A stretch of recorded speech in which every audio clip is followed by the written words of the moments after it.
Radio Laser fait la part belle à la scène locale. Les artistes à ne pas rater.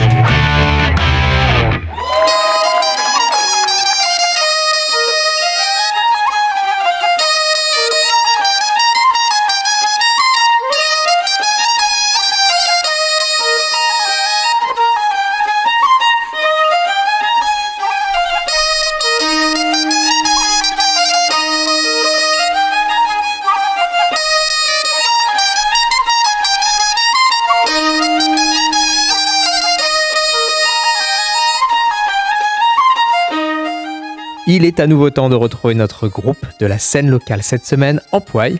On est en compagnie de Guylaine et Simon. Et si on a beaucoup évoqué la musique et toute la culture qu'elle charrie, il y a une phrase qui a été utilisée par vous pour décrire un petit peu le projet.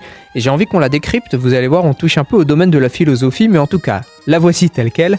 Si l'être humain est en substance un être libre, peut-il pour autant nier le passé ? Bon alors Simon, qu'est-ce que tu fais de cette citation ? Alors, vaut mieux que ce soit plutôt Simon qui développe ce genre de choses. L'aspect philosophique du groupe, c'est plutôt Simon ? C'est plutôt Simon, ouais. Ouais, alors en tout cas, je fais les propositions au sein du groupe, mais oui, en fait, ce que je veux dire par là, on reprend vraiment cette dimension humaine à la fois de l'interprète, de l'auditeur, du danseur. En fait, il serait intéressant de partir vraiment du passif de ce que les gens ont vécu, afin de ne pas réitérer les erreurs et de ne pas reproduire de nouvelles erreurs.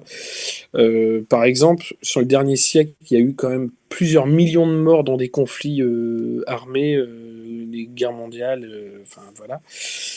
Et là, on y retourne, mais avec un recentrage et des discours qui nationalistes et populistes qui font un peu peur.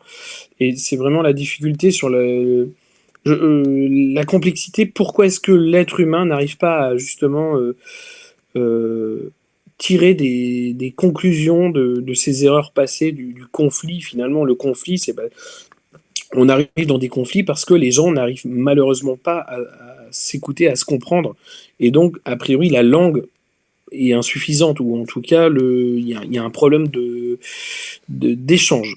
Et ce qui nous interroge sur cet album-là, en tout cas, ce qu'on essaie de mettre en avant, c'est plutôt, on continue à reproduire ces fameux cycles nuisibles pour les humains, ou est-ce qu'on essaie de prendre un peu de recul et notamment par la démocratie et par le vote, on essaie de changer les choses, quoi. Alors moi, justement, Guylaine, peut-être j'aurais pensé que vous auriez une approche un peu optimiste parce que vous avez la chance de participer à une aventure musicale qui fait danser les gens. Dans vos représentations, vous l'avez dit tout à l'heure, vous arrivez à créer une sorte d'unité. Ça rend pas optimiste, ça, par rapport au potentiel de vivre ensemble de l'humain ? Mais justement, l'optimisme, il est plutôt là. Je rebondis juste, Guylaine, mais ouais. L'optimisme, il est plutôt là, justement, en dénonçant. Le but, c'est de dénoncer pour aller vers des choses un peu meilleures. C'est vraiment ce n'est pas qu'un constat de s'alarmer sur ce qui se passe aujourd'hui, mais c'est vraiment. Non, changeons les choses ensemble. C'est plutôt dans un optimisme en disant on peut y arriver, quoi. Guylaine. Non, il a tout dit, effectivement. Pendant 5 heures que dure un fest-noz, il y a des gens qui se connaissent, d'autres qui se connaissent pas, qui dansent sur la musique, qui dansent ensemble, une même danse sur de la musique d'un groupe qu'ils connaissent ou qu'ils ne connaissent pas. Donc il y a de la rencontre, il y a du partage. C'est obligatoire. Enfin, c'est pas un mot comme ça. Ils partagent vraiment quelque chose et nous on partage notre musique avec eux. Donc pendant 5 heures de temps, on est dans une zone respectueuse des uns et des autres, peu importe qui vient d'où, qui pense quoi, comment tu t'appelles, ton métier, peu importe, cadre sup, enseignant, je sais pas quoi, enfin il y a tout.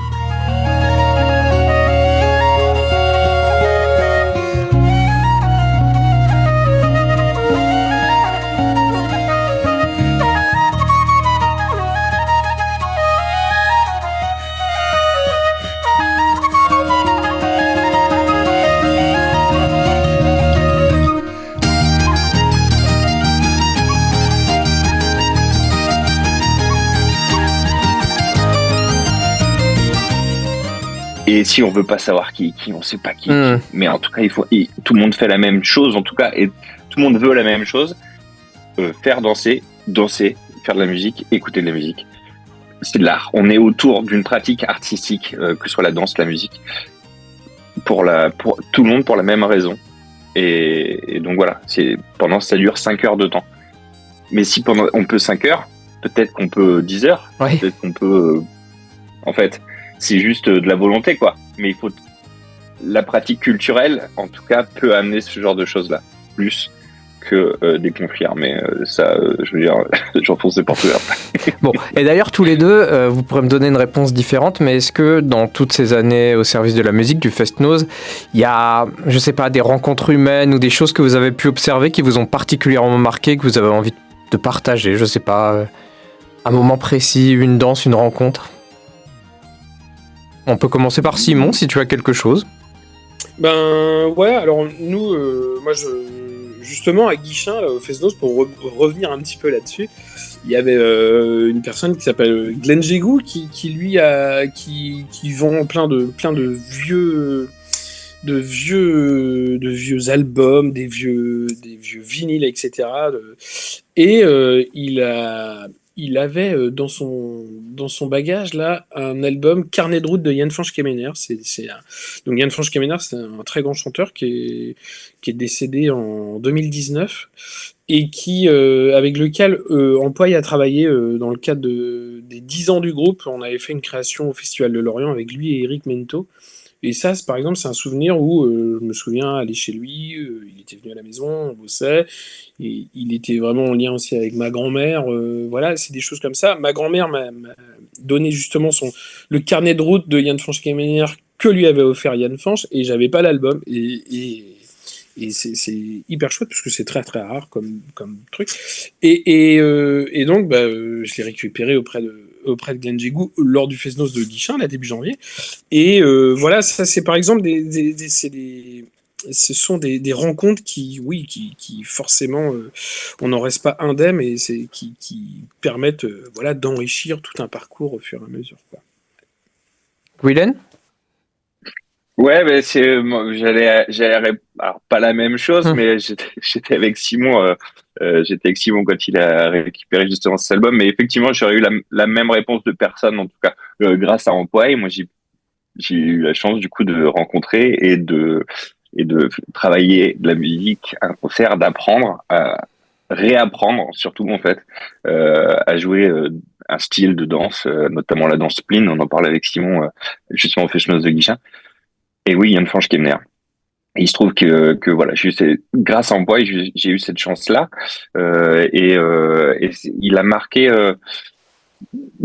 quand même l'histoire du groupe en fait, et qui notamment joué avec lui sur son dernier trio à Jan Fransch avant qu'il passe dans l'au-delà. Et donc ouais, il a vraiment marqué l'histoire du groupe. Et moi, je me souviens vraiment avoir réappris, on travaillait pour un concert au Festival de Lorient, et donc on jouait un plin. Il y avait Jan Fransch Kemener et Eric Mento, donc qui venaient chanter avec Ampoy. Donc c'était vraiment une formule dédiée à ce jour-là au Festival de Lorient. Et on travaille un plin et en fait, je me suis aperçu que ce que je pensais savoir du plin, j'en savais pas grand-chose, quoi. Voilà. Et ça marque. Quand on croit connaître quelque chose, voilà, plutôt correctement, en fait, c'est pour ça que où on est un peu loin de la vérité, ça remet les pieds sur terre.